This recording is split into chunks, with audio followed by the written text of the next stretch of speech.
감사합니다. 다 같이 기도드리겠습니다. 하나님, 고난주간을 시작하며 주님의 말씀에 우리의 삶을 비추어 몸과 마음을 새롭게 하기 원합니다. 오늘도 우리에게 말씀하여 주시고 생명의 말씀으로 우리의 영혼을 깨우셔서 주께서 우리 가운데 허락하신 새 생명이 새 봄처럼 활개를 띠게 하옵소서. 예수님의 이름으로 기도드립니다. 아멘. 오늘은 사순절 6째 주일이자 종려주일이기도 합니다. 종려주일은 예수께서 십자가 고난과 죽음을 앞두고 예루살렘에 입성하신 것을 기념하는 날입니다. 예수께서 나귀를 타고 입성하실 때 제자들은 나뭇가지를 꺾어 들고 호산나를 불러 환호하며 주님을 환영했는데 요한복음 12장에 의하면 그 나무가 종려나무인 것으로 나오기 때문에 오늘을 종려주일로 부르게 된 것입니다. 종려주일 예루살렘 입성은 메시아, 즉 왕으로 오신 예수님의 즉위식 같은 것이었습니다. 그래서 예수를 환영한 사람들은 그가 폼나게 왕으로 즉위하여 무력으로 이스라엘을 구원해 주실 것을 기대하며 소리 높여 그를 환영했습니다. 그러나 예수의 즉위식은 우습게도 키 작은 나귀를 타고 뒤뚱뒤뚱 입장하는 희화적인 모습으로 이루어졌습니다. 이는 그가 앞으로 어떤 왕, 어떤 메시아가 될 것인지를 암시해주는 그런 모습이기도 했습니다. 종려주일로부터 시작되는 이번 주간은 고난주간입니다. 예수께서 왕으로 즉위하신 날이 고난주간의 첫날이라는 이 역설적인 사실은 기독교 신앙의 역설적인 본질을 잘 드러내어주는 것이기도 합니다. 이 한 주간 우리는 예수의 고난과 십자가를 묵상하며 고난과 죽음을 통해 왕이 되신 예수님을 통한 구원의 역설을 깊이 되새기게 될 것입니다. 예수가 왕이 되신다. 하나님께서 왕이 되신다는 말은 바꾸어 말하면 우리가 그의 백성이 된다는 말입니다. 따라서 하나님을 어떻게 왕으로 모실까 하는 질문은 우리가 어떻게 그의 백성이 될까 하는 질문과 같은 것입니다. 오늘은 지난주에 이어서 세례 요한의 사역을 좀 더 살펴보면서 하나님의 백성으로서의 우리의 삶이 어떠해야 할지에 대해서 더 묵상해 보도록 하겠습니다. 세례 요한의 사역을 대표하는 말은 회개의 세례였습니다. 그는 요단강에서 세례를 베푸는 자였고 그 세례는 회개를 표현하는 의식이었습니다. 회개를 뜻하는 명사 메타노이아 그리고 동사 메타노에오, 이 말은 돌아섬을 의미하는 말입니다. 돌아섬을 의미하는 말입니다. 그것은 천사 가브리엘이 요한의 아버지 사가랴에게 나타나 예고한 바와 같습니다. 누가복음 1장 16절 17절을 다 같이 한번 찾아보겠습니다.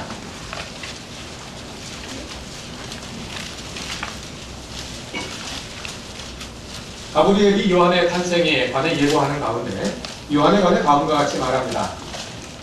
이스라엘 자손 가운데서 많은 사람을 그들의 주 하나님께로 돌아오게 할 것이다. 그는 또한 엘리야의 신명과 능력을 가지고 주님보다 앞서 와서 부모의 마음을 자녀에게로 돌아오게 하고 거역하는 자들을 의인의 지혜의 길로 돌아서게 해서 주님을 맞이할 준비가 된 백성을 마련할 것이다. 여기에 돌아오게 한다는 동사가 3번 반복되고 있는 것을 볼 수 있습니다. 이 말로 예고된 것처럼 세례 요한은 돌아오게 하는 사람, 즉 회개하게 하는 사람이었습니다. 그 회개에는 분명한 방향이 있습니다.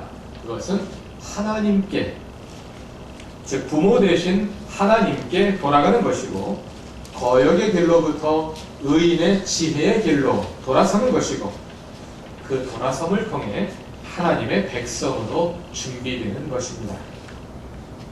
돌아가서 하나님의 백성으로 준비되는 회개, 이것은 마가복음 1장 14절 15절에 함축되어 있는 내용이기도 합니다. 마가복음 1장 14절 15절은 마가복음에 기술된 예수 공생의 사역 전체를 요약해주는 말씀이기도 합니다. 요한이 잡힌 뒤에 예수께서 갈릴리에 오셔서 하나님의 복음을 선포하셨다. 때가 찼다. 하나님의 나라가 가까이 왔다. 그에게 하여라. 복음을 믿어라. 여기서 복음, 즉 기쁜 소식이란 하나님의 나라가 가까이 왔다는 소식입니다. 하나님의 나라가 가까이 왔다는 말은 이제 하나님께서 오셔서 다스리신다 하는 뜻입니다. 하나님께서 이 나라를 다스리시고 내가 속한 공동체를 다스리시고 바로 나를 다스리신다는 것입니다. 복음을 믿는다는 것은 그 하나님의 나라, 하나님의 다스리심을 받아들이는 것입니다. 하나님께서 왕이 되시고 내가 그의 백성이 되어서 하나님께서 나를 온전히 다스리시도록 내 자신을 하나님께 내어드리는 것입니다. 내가 속한 그 공동체에 그 다스리심이 실현되도록 하나님께 온전히 내어드리는 것입니다. 그것이 예수를 믿는 것입니다. 회개란 그 과정에서 일어나는 변화를 가리키는 말입니다. 전에는 내가 하나님의 백성이 아니었는데, 전에는 내가 다른 왕, 다른 주를 섬기고 있었는데 이제 돌이켜서 왕을 바꾸어 하나님만 섬기겠다는 것입니다. 그 돌이킴, 그 전향, 그것이 바로 회개입니다. 하나님을 섬기기 위해서는 그 전에 섬기던 왕으로부터, 그 전에 섬기던 주로부터 돌이켜야 합니다. 돌이켜야 한다는 말은 동시에 두 왕을 섬길 수는 없다는 말입니다. 한 왕을 섬기기 위해서 다른 왕을 포기하라는 말입니다. 이처럼 돌이키지 않으면 하나님의 백성이 될 수 없습니다. 회개하지 않으면 복음을 믿을 수 없습니다. 이스라엘의 역사는 그러한 돌이킴의 연속이었습니다. 출애굽한 이스라엘은 그들이 전에 섬기던 풍요의 신으로부터 돌이켜서 하나님의 백성이 되어야 했습니다. 그들은 애굽에서 빠져나온 지 얼마 안 되어 광야에 먹을 것이 없자 이렇게 불평합니다. 출애굽기 16장 3절 말씀입니다. 이스라엘 자손이 그들에게 항의하였다.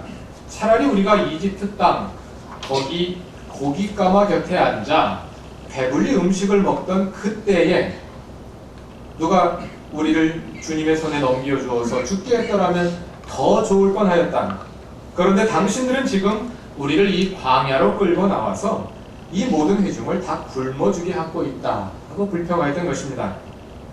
그들은 배고픈 하나님의 백성이 되기보다 차라리 배부른 노예가 되기를 더 갈망하는 것입니다. 자유로운 하나님의 백성이 되어 고난을 당하는 것보다 노예로 살더라도 파라오의 백성이 되어서 당장 배고픔을 해결하는 것이 더 낫다는 것입니다.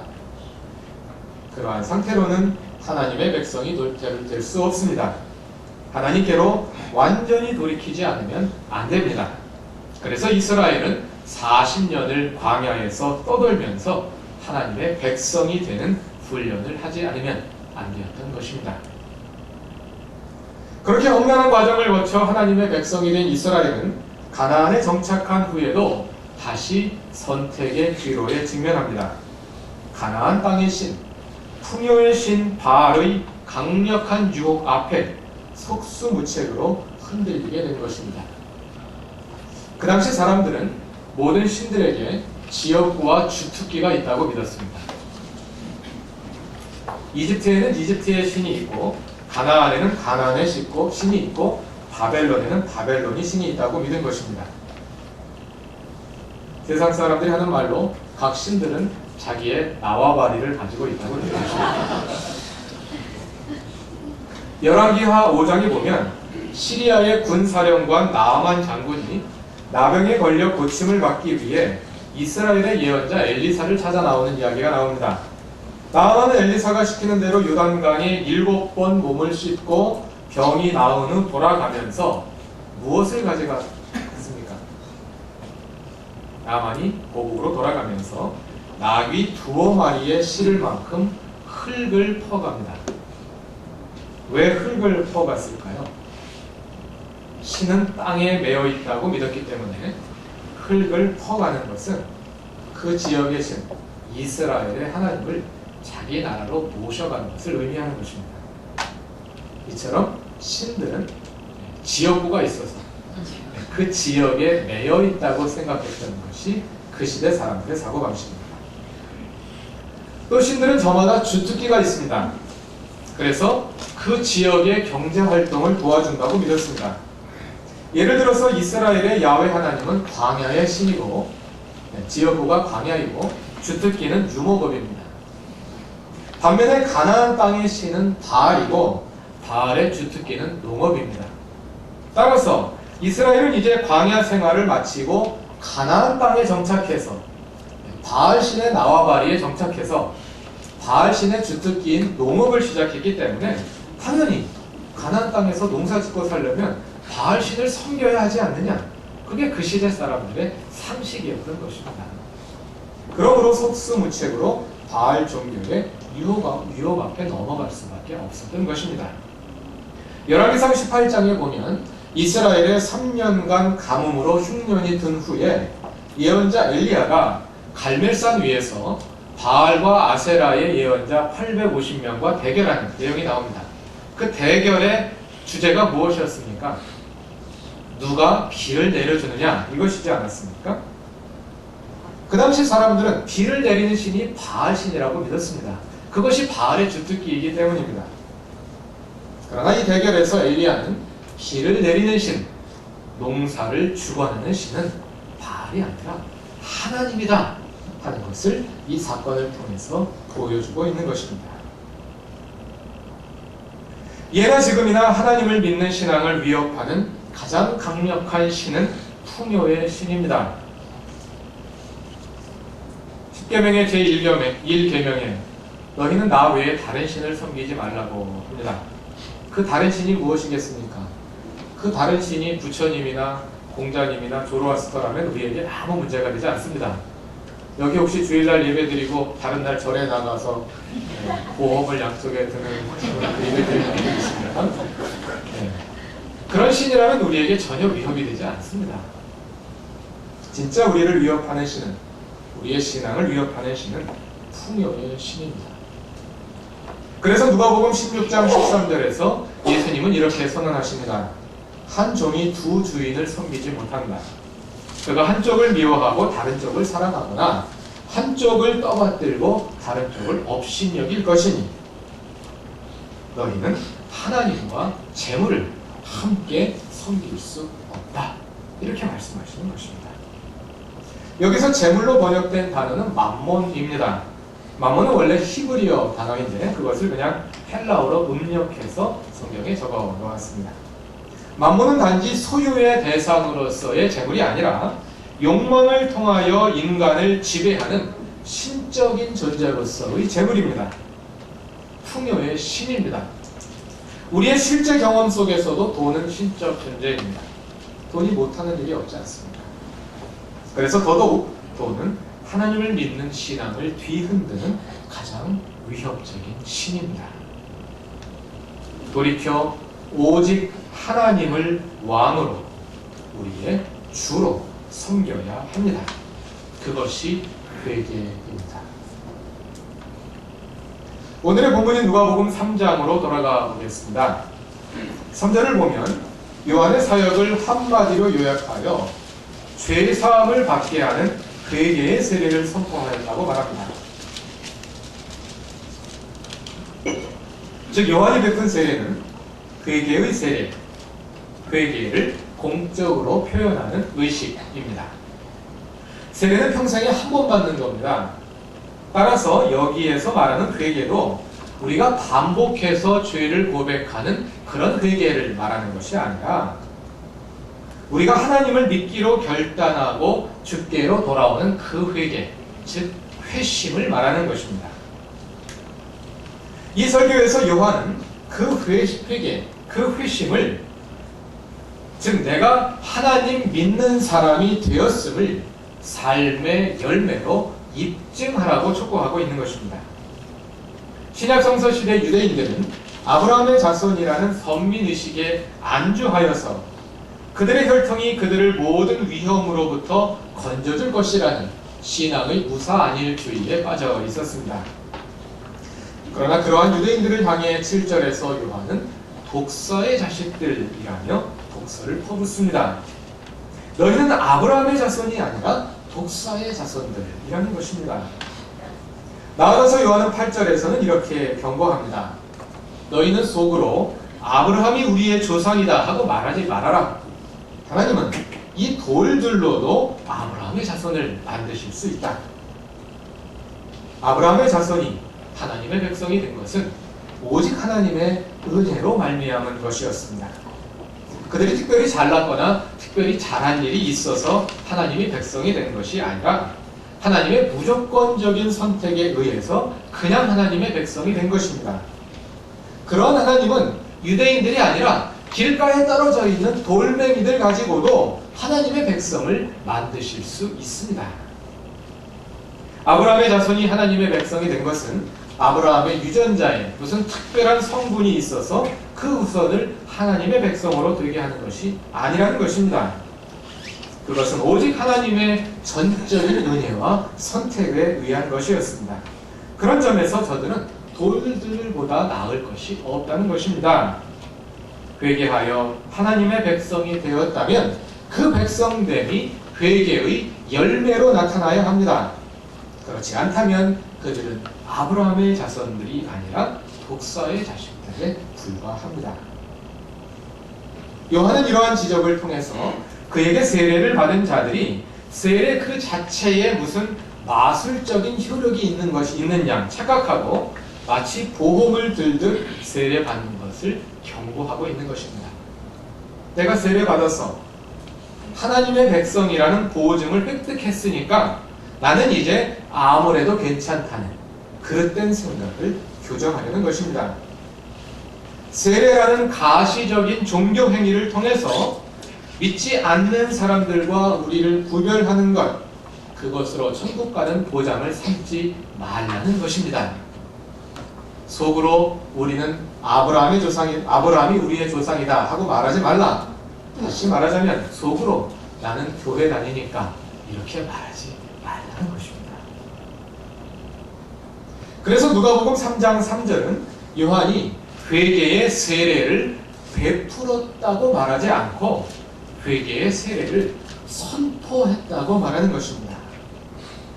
세례를 준 후에 너희는 세례를 받았으니까 하나님의 백성이 되었다 하는 보증서를 발급하는 것이 아니라 너희의 세례가 진정한 회개의 세례가 되도록 너희가 세례를 받고 참된 하나님의 백성이 되었음을 삶의 열매를 통해서 입증하라고 반복하여 촉구하고 있는 것입니다. 그럼 어떻게 회개의 열매를 맺을 수 있을까요? 10절부터 14절까지 요한이 제시하는 그 회개의 열매는 의아할 정도로 단순하고 일상적입니다. 7절부터 19절까지 나오는 그 엄중한 경고에 비해 보자면 회개의 열매, 그럼 어떤 거창한 그런 일들이 나올 것처럼 기대가 되는데 의아할 정도로 단순하고 일상적인 열매들을 말하고 있습니다. 세 그룹의 사람들이 요한에게 나와서 그러면 우리는 무엇을 해야 합니까? 그러면 우리는 어떻게 해야 합니까? 하고 묻습니다. 11절에서 첫 번째 그룹의 사람들에게 요한은 이렇게 말합니다. 속옷을 2벌 가진 사람은 없는 사람에게 나누어 주고 먹을 것은 가진 사람도 그렇게 하여라. 속옷이 겨우 2벌 뿐인데 그것을 나누라는 것입니다. 먹을 것이 겨우 며칠분 더 있을 뿐인데 그것을 나누어 먹으라는 것입니다. 그것이 우리의 회개를 보여주는 열매라는 것입니다. 우리가 그리스도인임을 보여주는 열매라는 것입니다. 13절에서는 세리들에게 이렇게 말합니다.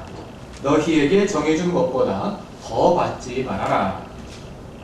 참 다행스러운 것은 요한이 그들에게 세리 일을 그만두어라 이렇게 말하지는 않는다는 것입니다. 세리 일을 계속하되 정해준 만큼만 받으라는 것입니다. 그러나 그것은 간단한 문제가 아닙니다. 사실은 그것이 세리가 생존하는 방식이기 때문입니다. 그 당시 세금은 2가지로 되어 있었다고 합니다. 하나는 로마에 내는 인도세와 같이 로마가 직접 그 세금을 걷는 그런 세금이 있고, 또 한 가지 세금은 지역마다 할당을 합니다. 그래서 세금을 걷어낼 사람들을 입찰을 합니다. 내가 갈릴리 지역에서 1억 원을 걷어내겠어 하고 입찰을 했습니다. 한 사람은 10억 원을 걷어내겠다고 제시를 합니다. 한 사람은 15억 원을 걷어내겠다고 제시를 합니다. 그럼 15억 걷어내기로 제시한 사람이 세리가 되는 겁니다. 그래서 그 사람이 세리를 고용해서 알아서 세금을 거두고 그래서 15억 원을 로마에 바치고 나머지는 자기가 갖는 겁니다. 그것이 세리가 존재하는 방식입니다. 그런 그 사람들이 갈릴리 전체의 세금을 걷어내기로 한 사람이 그 밑에 다른 세리들을 고용할 것이고 또 그 사람들이 그 밑에 사람들을 고용할 것이고 그렇게 해서 이제 그런 사다리 가운데서 어느 정도 위치에서 다른 사람들의 세금을 말하자면 착취해서 늑탈해서 살아가는 것이 세리가 존재하는 방식입니다.